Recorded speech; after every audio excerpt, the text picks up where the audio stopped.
Українська делегація залишила зал засідань ОБСЄ у Варшаві на конференції з дотримання прав людини на знак протесту проти заяв про російський Крим. Таким чином, українські дипломати відреагували на слова кримських пропагандистів «Крим – Росія». У Варшаві працює кореспондент телеканалу АТР Олег Борисов. Він на зв'язку зі студією. Вітаю, Олеже, добрий вечір. Чи готова українська делегація повернутися до роботи на найбільшій в Європі конференції з дотримання прав людини? Тарасе, якраз ця доля і вирішувалась останні півгодини. Вже, до речі, можете бачити, що люди потроху збираються. Буквально 2 хвилини тому завершили вже на сьогоднішній день другий день наради ОБСЄ з збереження прав людини. І, отже, хочу сказати, що поки що вирішено, що на сьогоднішній день призупинено було роботу української делегації тут. Утім, завтра вже вирішується питання і вже такий собі лист, спіч-лист вже організовується і буде зрозуміло, коли саме українська делегація завтра матиме слово. Утім, правильно, Тарасе, ти сказав, що сьогодні українська делегація просто встала і вийшла після чисельних промов від окупантів про те, що Крим залишається російським. Ми взяли коментарі, звісно, у української делегації, і ось що вони нам розповіли. Сьогодні Волконська відразу виступила, вона розпочала дуже категорично.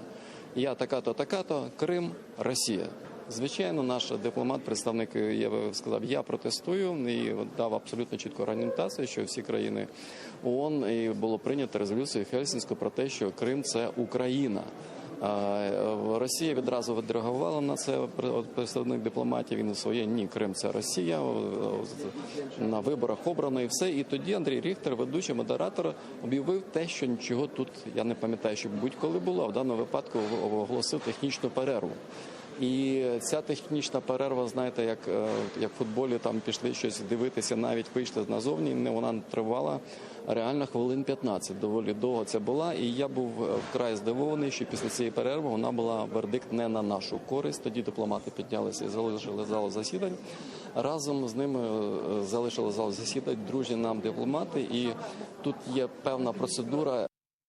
Війна продовжується навіть там, де її ніхто не очікує. Тобто навіть в Варшаві на зустрічі ОБСЄ, яка присвячена саме просуванню ідей у людському вимірі, Росія наполягає на тому, що Крим – це Росія. Ми ніколи з цим не погодимося і будемо робити все для того, щоб жодна людина в Європі і у світі навіть на секунду не уявила собі того, що Крим – це не Україна. Модератор, який під час сесії має повну владу над тим, що відбувається, він вирішив продовжити виступи, і ми вийшли з зали, щоб не освячувати своєю присутністю ті ідеї, які вони пропонують тут. Також мали слово сьогодні і кримські адвокати, і громадські активісти, зокрема Таміла Ташева з Кримсоц. Вона висловила занепокоєння після свого виступу, що деякі адвокати і активісти тепер бояться повертатися до Криму через те, що там на них можуть бути і можуть скоїти облави. Давайте послухаємо. Представители оккупационных властей фактически напрямую угрожали правозащитным адвокатам, которые приехали специально из Крыма для того, чтобы рассказать о том, что происходит в Крыму. И мы очень беспокоимся о том, что после того, когда они вернутся, у них будут проблемы на так называемой границе с материковой частью Украины и территории оккупированного полуострова. У них будут проблемы с тем, что к ним опять в офисы придут с обысками, как мы это видели с офисом адвоката, крымского адвоката Эмиля Курбединова. Ну і, звісно, родзинкою сьогоднішнього феєричного дня в ОБСЄ стало спілкування моє особисте з проросійськими журналістами, так званими. Я журналістами їх, звісно, не назву, тому що тільки ми почали розмовляти з вже, так би мовити, моїм улюбленцем Олександром Макарем з Крим-24 телеканалу. Він згадав про якусь 1000 людей, які нібито пропали або вбиті, або посаджені на території України. Коли я попросив його назвати прізвища, він занепокоївся і відійшов від розмови. Давайте подивимось разом, як це було. У вас люди пропадают, скажите, когда У нас? журналистов убивают. Например? Да. У вас на Украине. в У нас в Крыму Украине. все, слава богу. Вы Назовите, говорите, пожалуйста, фамилии тех, кто пропадает Господи, непосредственно. список я вам, дадите почту, я вам... Не надо почту. Вот сейчас Там публично на больше камеру 1000 озвучьте, человек. пожалуйста. Давайте, хотя У бы меня, к 3 сожалению, не назовите. такая феноменальная память, как у журналистов Три, РТР, поэтому три, не могу три. сказать.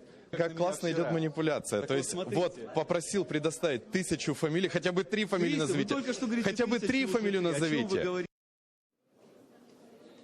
Ну і на сам кінець можу додати, що вже після цієї палкої розмови ми все ж таки вже за кадром поділилися своїм розумінням і відкрили разом словник, де було чітко вказано, що правильно говорити не на Україні, а в Україні, тобто в державі, тому що на Росії або на Швеції ніхто, звісно, не говорить. Ось так завершився наш феєричний день сьогодні в ОБСЄ. Завтра тут підніматиметься тема щодо безпеки роботи журналістів як на тимчасово непідконтрольних територіях України, анексованому Російською Федерацією Криму і, звісно, в інших країнах світу. Тому завтра АТР про все вам розкаже першим.